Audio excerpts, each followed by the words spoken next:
Cesárea e cicatriz. Vamos conversar? Você já parou para pensar que nesse momento extremamente importante na vida de uma mulher, tem algo importante para a gente refletir? Como é a experiência dela se ela tiver que fazer uma cesárea? Como é o cuidado do pós-operatório? Como que ela tem que lidar com esses cuidados todos ao mesmo tempo que a família está nascendo ou está aumentando? Esse é o tema do nosso bate-papo de hoje, do qual eu tenho alguns convidados ilustres. Muito obrigado pela presença de vocês, para a gente conversar um pouquinho sobre esse tema. Para iniciar esse bate-papo, eu gostaria de convidar o Dr. Pedro Cunha. Dr. Pedro é médico, ele é ginecologista, obstetra, mastologista, atua principalmente no Hospital Promatre Paulista aqui na cidade de São Paulo. Dr. Pedro, explica para a gente, a mulher que vai para fazer uma cesárea, ela vai precisar de cuidados, né? Seja durante o ato ou depois do ato da cesárea. Para quem está nos ouvindo, explica o que é a cesárea, quais são os cuidados ou as preocupações que o médico tem durante a cesárea e como são os primeiros dias depois de uma cesárea. Obrigado pela sua presença. Imagina, obrigado por me receber, é um prazer estar aqui. Essa pergunta vai ser uma pergunta relativamente longa, vou tentar sintetizar as partes mais importantes aqui. Então, cesariana é o procedimento cirúrgico mais prevalente no mundo, é a cirurgia mais realizada no mundo.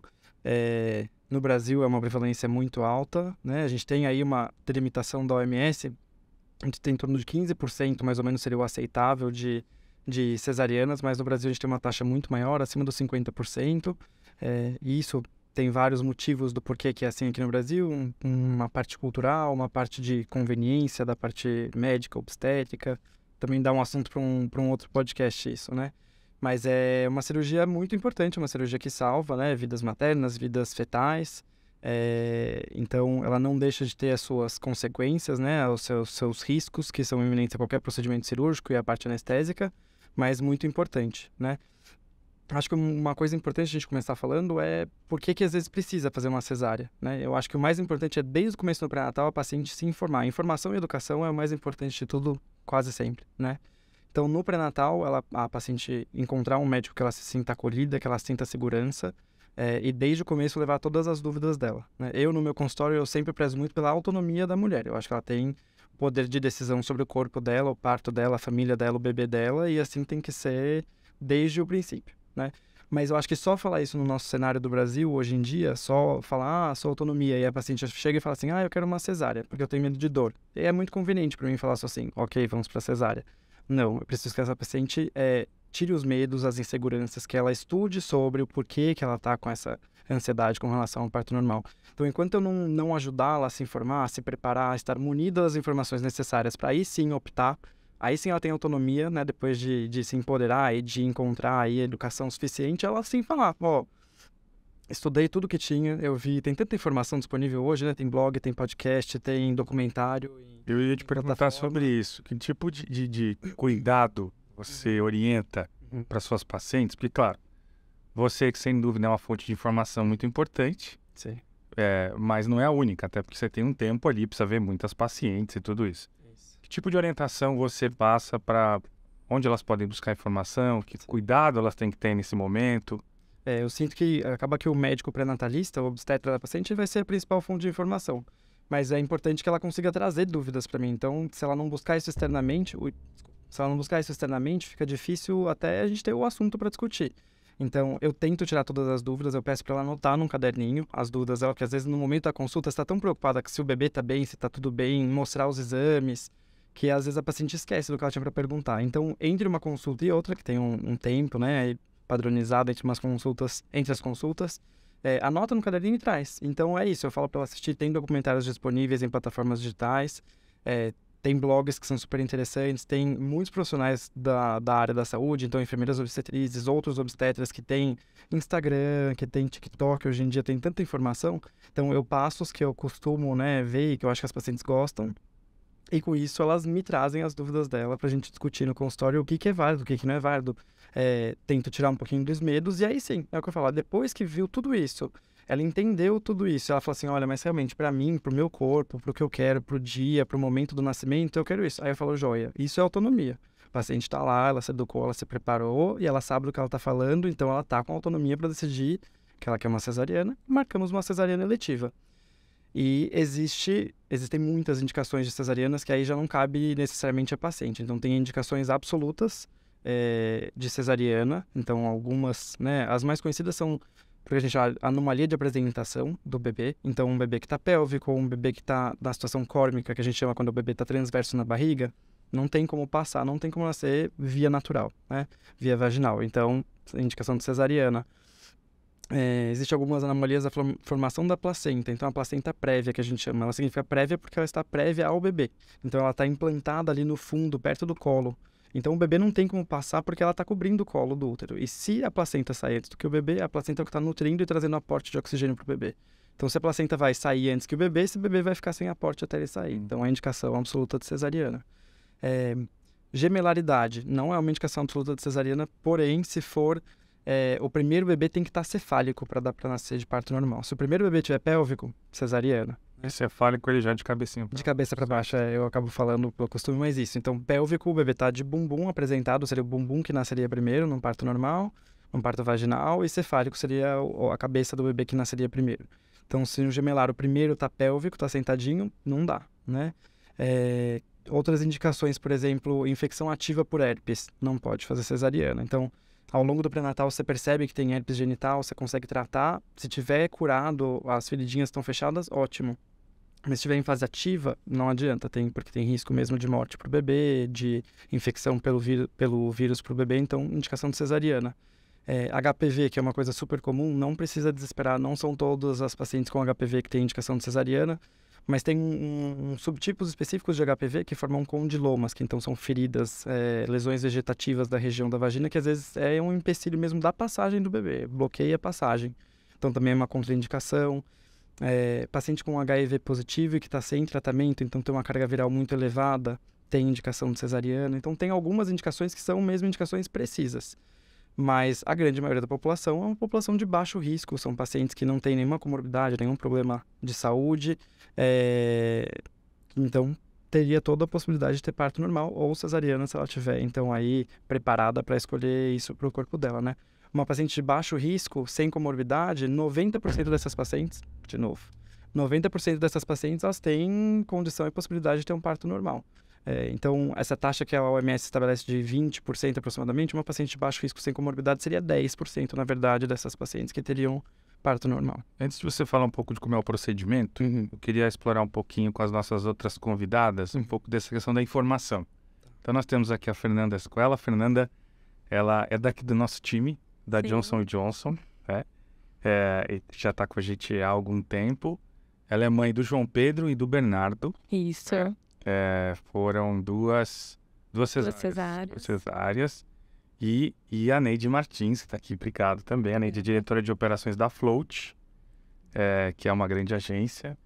E ela tem uma filha. Uma filha, certo? Isabela, de 7. Isabela, de 7 anos. Voltando para essa discussão da informação, ele falou bastante coisa ali, né? Tipo, anotar perguntas, informação, levar para o médico e entender. Vocês lembram dessa jornada da informação? Como é que vocês foram buscar essas informações? Eu sei que a cada ano a rede social vai enriquecendo por um lado e por outro nos deixando atentos em relação à informação. Como é que foi a jornada de informação para vocês, Fernanda? Bom, primeiro eu quero agradecer, né, a oportunidade de falar sobre esse assunto e reviver um momento que foi tão gostoso. Eu fiz enfermagem, então eu, durante estágio, pude vivenciar, fazer um estágio dentro da obstetrícia, acompanhei alguns partos normais, algumas cesarianas, e nessa época eu já pensava, nossa, quando eu for ter meu bebê, eu acho que eu quero cesárea. Né? Porque são estágios, assim, em hospitais públicos, particulares, a gente vê diversas realidades. Depois eu também fui para a área comercial, onde eu pude ter muito acesso a informações de tecnologias que vêm para impactar a saúde dos pacientes, né? Quando eu engravidei, eu já busquei um cirurgião que respeitasse a minha vontade. Eu queria uma cesárea, mas ao mesmo tempo eu queria que respeitasse o momento certo do meu bebê nascer, e não de agendar uma data, né? Enfim. E durante essa conversa, eu expus os meus medos da cesariana, né? Do quanto a cicatrização, uma possível infecção poderia me atrapalhar no cuidado com o bebê. De escutar minha mãe, ou colegas que tiveram uma cesárea e fizeram uma cesárea e passaram por um processo de infecção, uma dificuldade de fazer um curativo. E esse cirurgião, ele me deixou muito tranquila, principalmente quando ele falou, né, de um curativo diferente, o príneo, que auxilia tanto numa barreira para infecção, porque você já não manipula tanto, não precisa ficar limpando, trocando o curativo, você fica tranquila para tomar banho. E também da parte estética, que querendo ou não, a gente se preocupa, né, do como vai ficar essa cicatriz. E isso foi me deixando muito tranquila, né, para fazer as 2 cesáreas. Então, além do esclarecimento, claro, do que era melhor para você e para o bebê, aqui respeitando as indicações e todos os comentários que o Dr. Pedro fez, você tinha uma preocupação com o pós-operatório.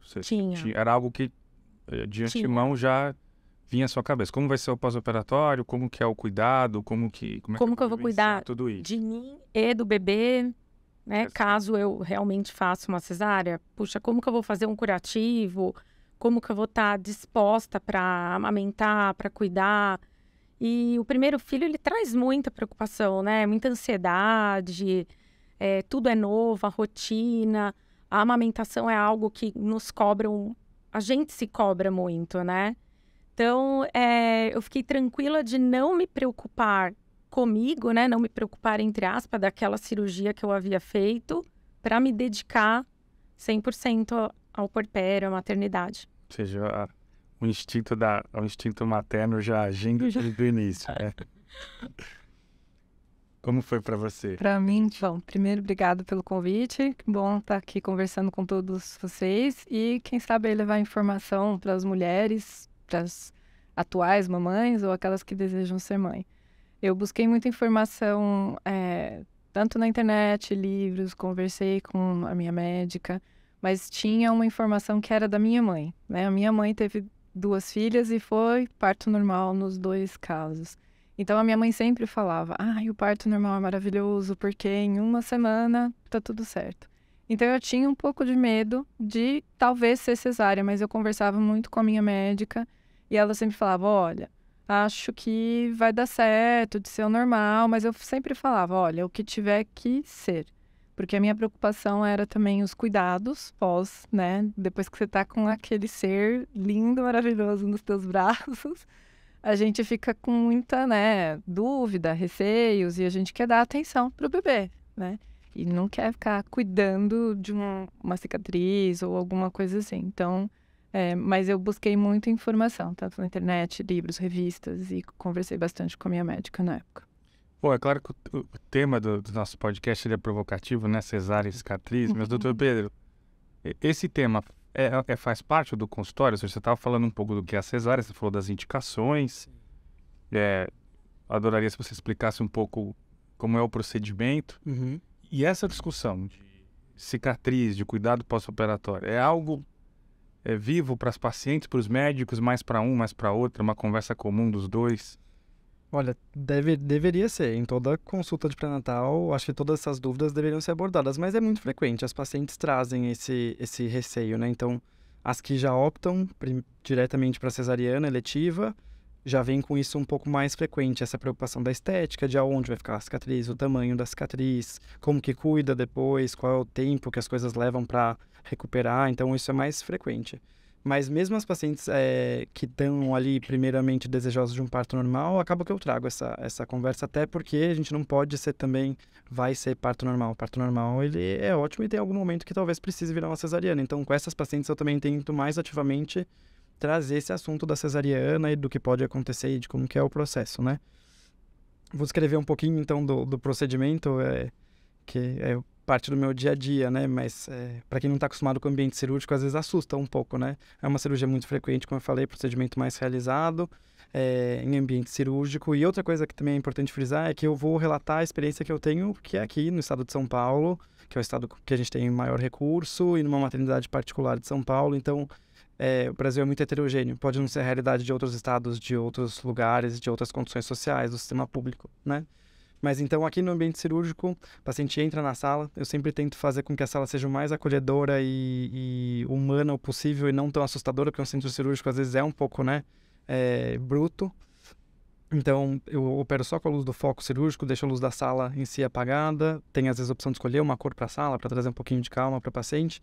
Sempre falo para no pré-natal, os pais montarem ali uma playlist juntos de alguma música que torne o momento um pouquinho mais relaxante, mais familiar para eles também. Estimulo que traga outros profissionais juntos, então às vezes traz enfermeira obstetriz ou traz doula, que mesmo não sendo, mas não é só para o parto normal, não, para cesariana ajuda também, né? Então às vezes tem de tudo, tem óleo essencial para deixar mais calma a sala. Então dentro do que a gente pode no ambiente cirúrgico, que não tenha um risco de contaminação, a gente usa, né? Então a paciente vai deitar na mesa cirúrgica, vai ter uma conversa boa ali com o anestesista, que eu também sempre tento acalmar. A anestesia é um ponto de medo das pacientes. Então no pré-natal eu tento conversar bastante, passo a passo, do que vai acontecer mesmo, não sendo anestesista. Estou acostumado a ver todo dia, então eu já narro para elas o que esperar, em que momento que pode ser que tenha dor, que dê um choquinho, alguma coisa nesse sentido. E depois que ela fizer a raquianestesia, então nas costas, ela vai deitar. Vem geralmente a equipe da enfermagem passar uma sonda na uretra, ali no canal do xixi. Que então a anestesia, ela geralmente anestesia do umbigo para baixo e junto ali, então perde essa sensibilidade da bexiga, de notar se a bexiga está cheia ou não. E até para o procedimento cirúrgico, a bexiga muito cheia atrapalha a gente. Então é importante sondar antes do procedimento. Essa sonda vai ficar umas 6 a 8 horas depois do procedimento. Aí depois a gente limpa o abdômen da paciente e coloca um campo estéreo. O campo estéreo, hoje em dia, a gente tem uma parte não sei se na época de vocês foi assim, mas a gente tem uma parte dupla, né? Então tem a parte que cobre a paciente, tem uma parte transparente, e embaixo tem uma parte que não é transparente. Então, porque assim a paciente não precisa ficar acompanhando a parte que ela não quer ver da cirurgia, mas assim que o bebê nasce, abaixa a parte azul e fica só ali a parte transparente para poder acompanhar o nascimento, né? Sempre explico para a paciente, o bebê nascendo bem, eu gosto que o bebê vá direto para o colo dela, então também respeitando todo ali o cuidado com a higiene que a gente tem, né, com o risco de infecção, a gente tenta passar por debaixo do campo o bebê, mas a prioridade é sempre o bebê e a mãe estarem bem. Então se eu noto ali na hora que o bebê tem alguma coisinha que precisa de uma atenção diferente, ou a paciente está passando por alguma coisa diferente, é a pediatra que se encarrega. Mas do contrário, o bebê no colo da mãe, a pediatra faz os primeiros cuidados no colo materno.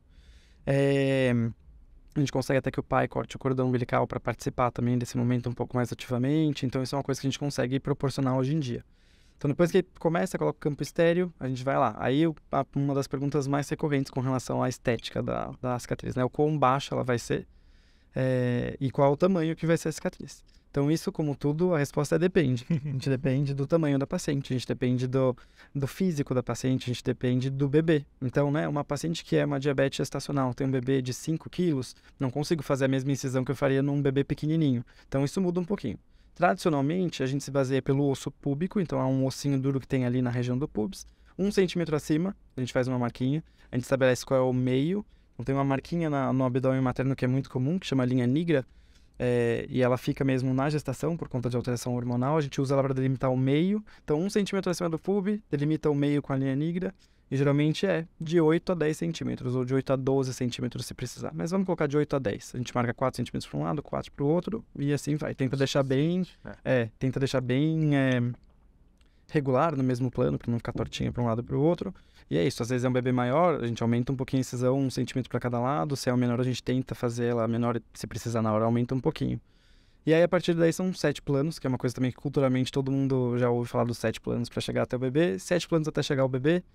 Um barulhinho ali do aspirador sugando o líquido amniótico, se não tiver rompido a bolsa. Então, 7 planos são 7 camadas de tecido que você vai... Isso, da anatomia do corpo materno, exato. Então, tem pele, subcutânea, ponerose, músculo reto abdominal, peritônio parietal, visceral, útero, chega no protegido, bebê. Né? Tá muito protegido. Friso isso bastante para as pacientes. Elas, nossa, mas e se eu deitar assim, não vai machucar? Não, tem 7 camadas espessas e fortes para proteger esse bebê. Então são essas 7 camadas que a gente tem que descer para chegar. E por mais que não sejam 7 camadas, elas devem lembrar, não sei, mas é muito rápido. Então, para chegar até o bebê, se for uma paciente primeira gestação, que está tudo bem preservado anatomicamente, né? Ou se não for uma cesariana ali mais de risco, a gente geralmente leva uns 5 minutos para chegar ali até o bebê. Então, a descida é fácil e a subida é vagarosa, porque exige ainda mais cuidado, né? Então, são esses 5 minutinhos, chega o bebê no colo da mãe, elas meio que esquecem que a gente tá na sala, porque fica ali a atenção focada na preciosidade, né? O mundo se transformou. Isso. E a gente fica aí para fechar uns 40 minutos, a gente fecha de camada em camada, a gente sobe as 7 camadas fechando, respeitando toda a parte anatômica, garantindo que são pontos hemostáticos, então que não sangre, né? Tem que estar tudo, o útero tem que contrair, o sangramento tem que estar controlado. E a gente fecha camada por camada até chegar, então, na parte que para a paciente é mais importante, não para a gente o mais importante é o útero ficar bem fechadinho. Mas para a paciente é a parte do subcutâneo e da pele, né? Que quer saber se vai ser um ponto bem estético, se vai ser feito com cirurgia plástica. E sim, eu acho que o padrão hoje em dia, sim. Então, o mais importante para uma cicatriz, né, de... A gente já pode começar a falar sobre cicatriz? Estou atropelando o Você já assunto. fechou 7 camadas. Então, tá bom. Então, assim, com relação à cicatrização, as pacientes perguntam muito, né? Se a cicatriz vai ficar bonita ou não, se vai ficar pequena ou não. Então, tem uma parte da cicatrização que é um processo inerente à paciente, que o médico, independente da capacidade técnica que ele tem ou do produto, da qualidade do produto que ele está utilizando, a gente não tem controle. Então, se é uma paciente que tem propensão a fazer uma cicatriz hipertrófica, que é aquela cicatriz que fica um pouquinho mais grosseira, um pouquinho mais marcada, mais escura, uma paciente que tem queloide, que então também é uma condição que faz uma cicatriz muito mais grosseira.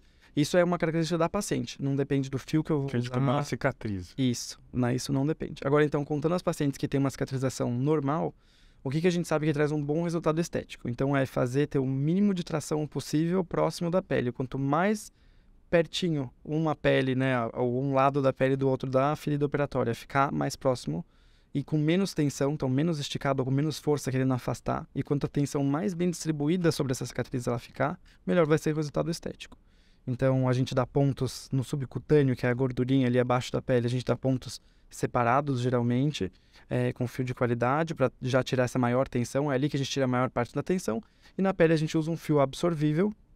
Sempre falo isso para os pacientes. Hoje em dia, na maioria das vezes, é um fio absorvível. Não tem mais essa preocupação de tirar ponto, de voltar no médico e puxar. Teve uma época que fazia com fio, que era inabsorvível, tinha que puxar o fio, dava uma aflição nas pacientes. Isso, hoje em dia, não tem mais. Então, é um fio absorvível, significa que ele vai ser absorvido pelo corpo conforme essa cicatrização acontecer. Então, de 2 semanas a 2 meses depois da cirurgia, depende, né, de cada paciente, essa cicatriz vai firmar e esse fio acaba sendo dissolvido ali mesmo. Não tem que tirar ponto, não tem que tirar lacinho do lado de fora, geralmente não tem que tirar. 2 semanas a 2 meses. Pra pro fio dissolver. Naide, você teve esse fechamento com Tive esse fechamento com fio. O que você se lembra desse momento?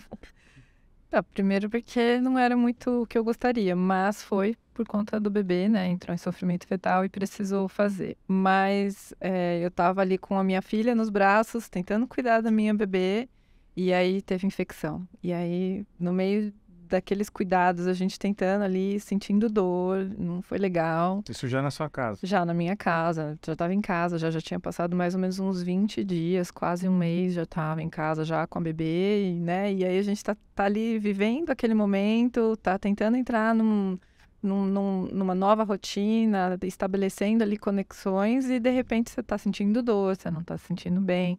E aí você tem que ir, né, para um hospital na emergência porque não estava legal, tinha realmente infeccionado. E aí a minha preocupação foi, né, o médico falou, você vai ter que tomar medicamento para poder tirar essa infecção. E aí eu falei, mas como? Eu tô amamentando, né? E aí ele falou, não, mas aqui é uma medicação que vai dar certo. Deu tudo certo. Mas, confesso, foi trabalhoso. Assim, a cicatriz ficou tudo certinho, não ficou queloide, não ficou nada, mas assim, assustou, deu mais trabalho do que o necessário, né? Então, ficou ali um pouco estressante esse momento, né, de preocupação. E, infelizmente, no meu caso, eu não tive a opção de uma escolha, né? Então, eu não tive uma escolha de repente, utilizar um outro método que talvez fosse melhor do que só esse do ponto, né? No meu caso, foi o ponto invisível, né, que eles falam, e aí sumiu sozinho, né? E precisou voltar, então... Mas, infelizmente, infeccionou. Mas ficou tudo bem. Ficou tudo bem depois, deu tudo certo. Fernanda, você, numa das suas primeiras falas, você comentou na busca de informação, você já citou a cicatriz, já falou que você usou uma cola, que você teve uma experiência diferente. Como é que foi a tua experiência com a cicatriz depois da cesárea? Eu lembro, assim, de eu ter colegas que passaram pela mesma situação de um processo infeccioso e eu tive um puerpério, assim, bem conturbado por conta de depressão pós-parto, dificuldade de amamentar.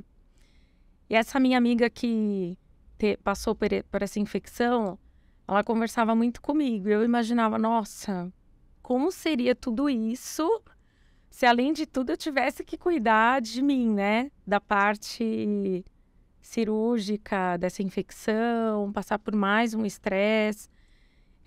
Então, o fato de eu não ter essa preocupação com a cesárea, com uma infecção, ou de ter que fazer um curativo, me deixou mais tranquila até para cuidar de outras surpresas que aparecem, né? Quando a gente tem o nosso bebê. Porque... nas duas cesáreas, porque cada bebê é de um jeitinho, o segundo chega, já existe a rotina, mas ele é diferente, né? Tudo uma surpresa, um cuidado diferente que precisa, mas me deixou tranquila de que eu não teria esse problema. A chance seria mínima, né? Como disse o doutor, depende da cicatrização de cada paciente, cada cesárea é uma, mas me deixou confortável. Então, Pedro, me explica um pouco. Tô perdido aí. Meu filho tem 8, minha filha é 14, então já tem... Tão grandes. Já tem uma década quase da última experiência. Elas citaram escolhas diferentes de fechamento, né? Então, explica para quem está nos ouvindo quais são as escolhas de fechamento, o que o médico leva em consideração na hora de avaliar. E elas a Neide citou um pouco de complicação, né? Então, é frequente, não é frequente? O que pode ser feito para gerenciar esse cuidado, para que isso não vire um ponto de preocupação, como a Fernanda disse, né? Para que um ponto de preocupação seja o bebê, a rotina e a situação toda ali da família. Esse é um ponto verdadeiro. Você trouxe desde o começo, isso é muito verdadeiro. Então, quando você opta por uma cesárea ou quando você precisa de uma cesárea, você passa imediatamente a se preocupar, porque um dos pontos principais do parto normal é uma boa recuperação. E tem uma taxa menor de infecção, uma taxa menor de hemorragia. Então, quando você vai para a cesárea, isso já passa a ser uma preocupação maior. Eu acho que principalmente para o segundo filho. Porque no primeiro filho ainda é você, o bebê, ainda dá um jeito. Agora, você tem que cuidar de um bebê que já está ali maior, uns 2 anos, depende, né, de cada paciente. Mas tem que cuidar de um bebê e de um recém-nascido. E das suas cicatrizes, aí sim parece muito, né, para lidar. Então... tem vários cuidados com relação à cicatrização, que eu falei, tem coisas que são muito da paciente, eu também não comentei ainda, mas que é importante, que tem alguns fatores que influenciam na cicatrização.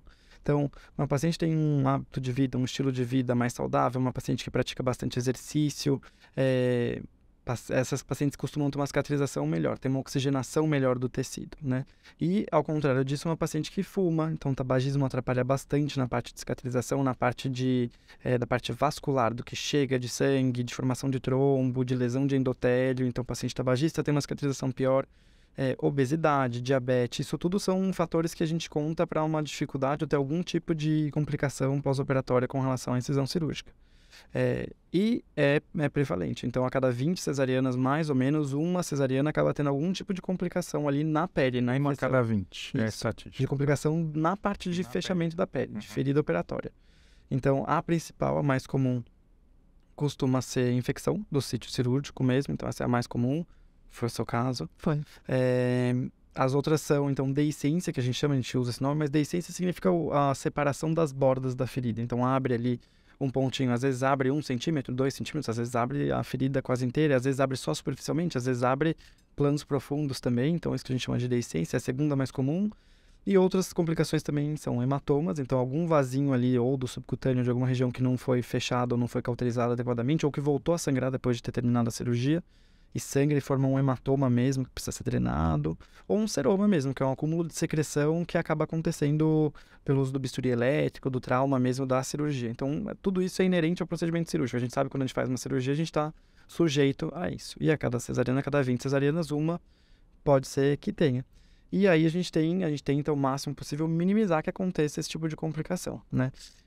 Uma coisa também que eu gosto de frisar bastante para as pacientes do pré-natal, que a gente tem evidência científica é sobre a tricotomia, então raspar o pelo ali na região que a gente vai operar, né? Então tem paciente que já quer chegar com aquilo lá feito em casa e eu falo por favor, não. A gente faz isso, né? Obviamente, se quiser deixar tudo ali aparadinho do jeito normal, tudo bem. Mas na região da cesárea, o ideal é que a gente faça essa limpeza desses pelos ali no momento da cirurgia. No centro cirúrgico. No centro cirúrgico. A gente pede, né? Geralmente a equipe da enfermagem vem ali antes da gente começar, já tipo abaixa ali, até brinco com a paciente no consultório e falo, ó, ainda ganha depilação grátis aqui no pacote da maternidade. Então vamos reforçar essa mensagem. Você que está nos ouvindo, deixa a tricotomia para o centro cirúrgico. Isso. E às vezes a paciente... uma cesárea. A paciente pergunta por quê, né? Tá mais fácil em casa, eu tô acostumado, mas é porque se você faz alguns dias antes, quando você passa a gilete ou usa algum outro método para tirar esses pelos, formam micro lesões na pele, na barreira da pele, e você abre essa barreira da pele. Então dá a chance nesses dias antes do parto de infeccionar, fazer uma foliculite, alguma coisa. Então já vai estar mais contaminado do que deveria essa região, aumenta a chance de ter infecção no pós-operatório. O tempo de cirurgia é uma coisa que influencia, então é isso. A cesárea leva mais ou menos uns 45 minutos, uma hora e pouquinho. É uma cirurgia que complicou, que vão durar algumas horas, tem uma chance maior de infecção. E é isso, a gente orienta, né? Ter um estilo de vida melhor, se alimentar bem, tratar a obesidade antes de engravidar, tratar o diabetes antes e durante o pré-natal. Então, tudo isso para melhorar a chance. E a gente tem, como eu falei, os pontos que a gente dá na pele, que são fundamentais, diminuir a tensão ao máximo e distribuir essa tensão sobre toda a cicatriz operatória. E a gente também tem um grande aliado que são os curativos, que a gente usa hoje em dia, né? Então, como você mencionou, e como você mencionou que você não teve essa oferta, né? Então, normalmente, fecha com esse fio absorvível, coloca só um plástico aderente ali em cima, que ele é bem impermeável para o primeiro dia, que a gente geralmente orienta só molhar e tomar banho no dia seguinte. E esse é o padrão. E hoje em dia a gente tem alguns tipos de curativos que são um recurso mais aliado nesse sentido. Então tem o Prínio Dermabond, que então o Prínio é uma malha que a gente coloca na cicatriz da cesariana e o Dermabond é uma cola que a gente passa em cima. E isso ajuda a manter essa aproximação da pele, tirar a tensão da pele e distribuir bastante essa tensão para que tenha uma cicatrização mais adequada. Além de tudo, o Dermabond ainda age como uma barreira antibacteriana, antimicrobiana, então auxilia bastante nisso e é um curativo fácil de manejar no pós-parto. Então isso é uma coisa bem importante também. Existem outros curativos que a gente pode usar, né? Ali na região da cesárea tem uma fitinha que a gente coloca ali, distribuída igualzinho, faz tipo um xizinho em cima. Mas que costuma dar trabalho, porque a paciente tem que manter higiene. Higiene é um dos principais pontos para não ter infecção e para manter uma ferida operatória bonita. Então eu falo, não tem jeito. Tem paciente que às vezes não tem essa orientação, uma semana volta no consultório, ninguém falou nada que eu tinha que tirar esse curativo, tá uma semana o curativo sem abrir, sem limpar, sem higienizar, não pode. Então aquele curativo fica por cima, no dia seguinte tem que tirar e já vai lavar com água e sabão, o mesmo sabonete que usa normalmente no corpo, que está acostumada. E aí manter bem seco, né? Então, alguns outros curativos tem que passar secador para tentar tirar um pouco da umidade, perde a cola muito fácil.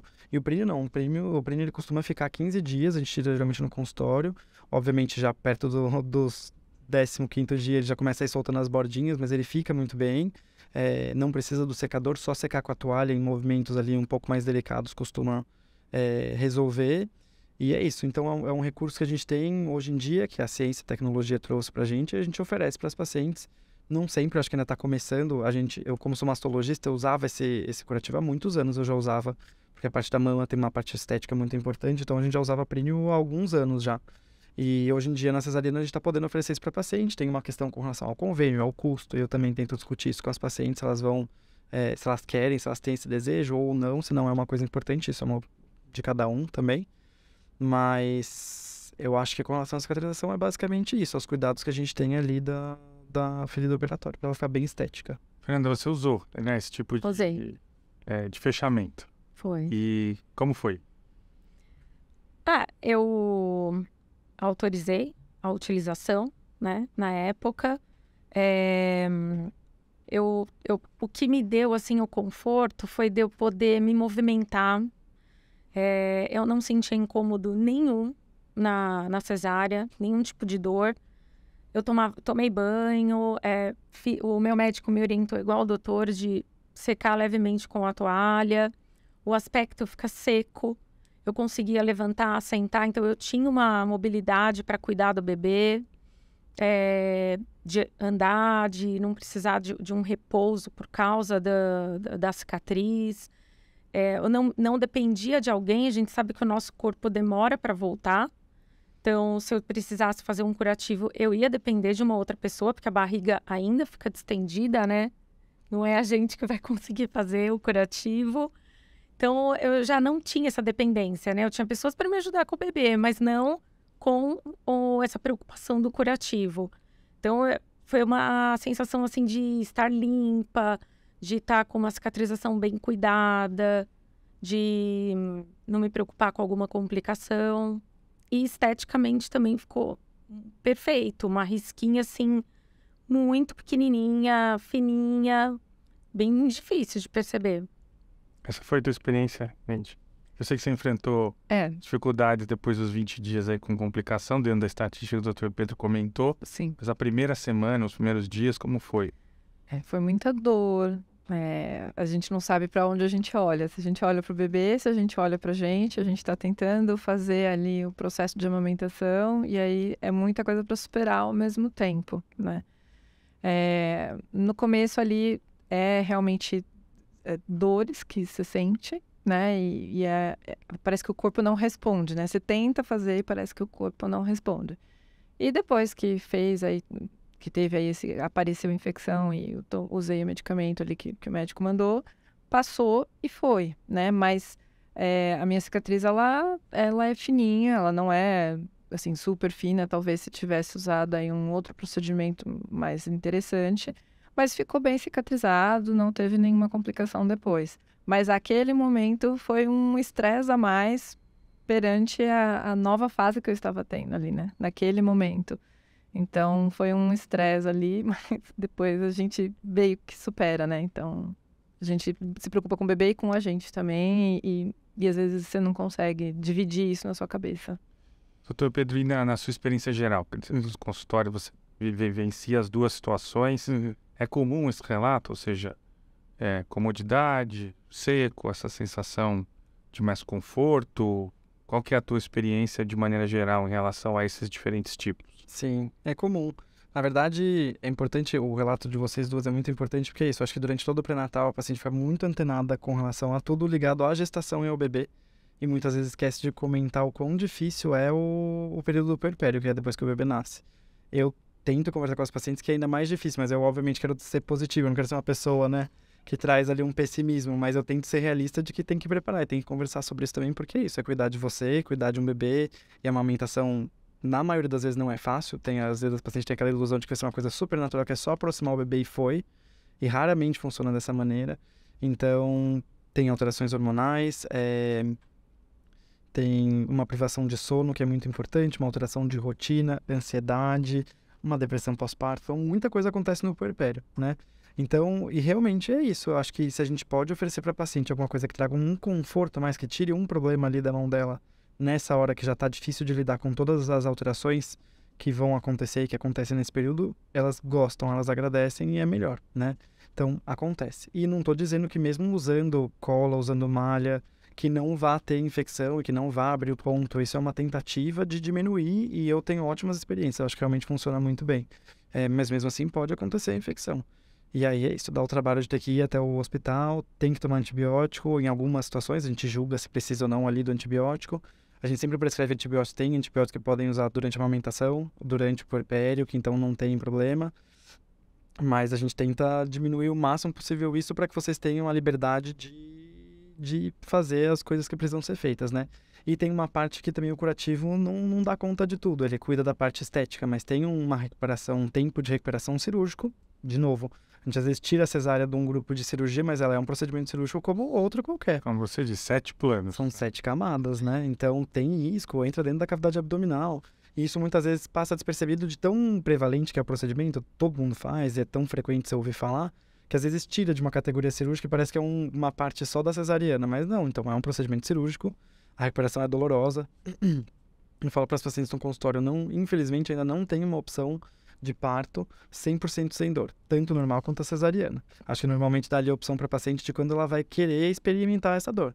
No parto normal vai ser no comecinho do trabalho de parto, até a gente chegar no hospital, poder fazer uma analgesia de parto e depois melhora e tem um desconforto leve no pós-operatório, mas a cesariana não, você não sente nada de dor se for eletivamente, se você marcar um dia e um horário, Você faz anestesia antes de ter contração, antes de ter dor, não vai sentir dor durante o procedimento nem antes, mas a recuperação nas primeiras 2 semanas costumam ser duras, porque tudo que for exigir um movimento do abdômen vai ser doloroso, né? Porque a gente passa por ali, tem um acúmulo importante de ácido lático, então sentar na cama, levantar, cuidar do bebê, tudo isso é difícil. Então a gente conseguindo pelo menos reduzir a chance de infecção, deixando ali um curativo que dá uma firmeza e uma segurança maior para o paciente, é um grande auxiliar na recuperação da cirurgia, com certeza. Muito bom. Gente, estamos chegando ao fim aqui do nosso bate-papo. Passa muito rápido a conversa. Eu gostaria de pedir para vocês deixar aí uma sugestão, uma recomendação para as futuras mamães. Ou seja, em relação a se elas por acaso necessitarem da cesárea, seja por uma discussão entre ela e o médico, seja por uma necessidade de uma indicação, que sugestão vocês dão? Principalmente ligado à cicatriz, uma vez que a gente está debatendo um pouco desse olhar sobre o cuidado pós-operatório, que sugestão ou conselho vocês dão para essas futuras mamães? Eu acho que confiar sempre, né, nos médicos com que você estiver conversando, entender que às vezes as informações que eles estão te dando são as melhores, mas também não deixar de perguntar, não deixar de conversar, não deixar de buscar, né, e de trazer para fazer as conversas adequadas, né? Não dá para prender a informação ou deixar de externar alguma dúvida ou alguma coisa que viu e falou, olha, eu ouvi a respeito de uma situação assim, uma situação assado, como que pode fazer, o que pode fazer para melhorar, e se acontecer assim ou diferente, porque às vezes isso alivia num momento de tensão, né? O pós-operatório já é complicado, você sente um monte de dor, né? E aí às vezes você também ali tá naquele momento tão especial com o seu bebê no colo, vivendo um momento diferente, e aí às vezes você pode causar mais traumas, né? Se você não tem as informações, se você não tem as ferramentas adequadas, que é a informação, né? E aí isso vai te tranquilizar num momento ali que você tiver de estresse, você vai lembrar que você conversou com o seu médico, ou que você leu alguma informação, e aí vai ficar mais tranquilo. Então, não deixar de conversar, de buscar informação e de perguntar, não ficar guardando informação. Muito bem. Obrigado. De nada. Fernanda. Eu quero deixar um recado assim de buscar um cirurgião que vai de encontro, né, que tem afinidade com você, que vai de encontro com os seus desejos, de como você quer viver aquele momento, não deixar de expor os seus medos, os seus desejos, de como vai ser o depois. Nossa, como vai ser? Eu vou sair com o bebê no colo, e aí? Como vai ser a minha vida? Né? Não esquecer de se preocupar com você, além do bebê, porque você estando bem, você vai viver bem melhor aquele momento. E é muito gostoso lembrar, ter recordações, querer viver de novo aqueles dias, apesar de duro, né? Na hora você fala, nossa, eu não vou aguentar, mas fica tudo muito prazeroso. Maravilha. Obrigado, Fernanda. Doutor Pedro? O meu recado é o mesmo que o delas. Se informem, se armem de todo o conhecimento que tem disponível hoje em dia e procurem um médico que vocês confiem. Eu falo para os pacientes, tem médico para toda paciente, tem paciente para todo médico. Então, se o que você está passando não está te passando a segurança, ou se ele não tem os mesmos pontos de vista que você, ou se ele não prioriza o que é uma prioridade para você, passa numa segunda opinião, numa terceira, numa quarta, numa quinta opinião, se for necessária. Mas encontre alguém que vai te acompanhar e que esteja ali alinhado, que você sinta confiança, que a pessoa esteja atualizada e que você consiga tirar suas dúvidas, as ansiedades, e assim você vai ter um pré-natal muito mais saudável e mais tranquilo, né? Então acho que esse é o mais importante, se eduque e procure um profissional que você tenha confiança. Perfeito. Muito obrigado pelo bate-papo.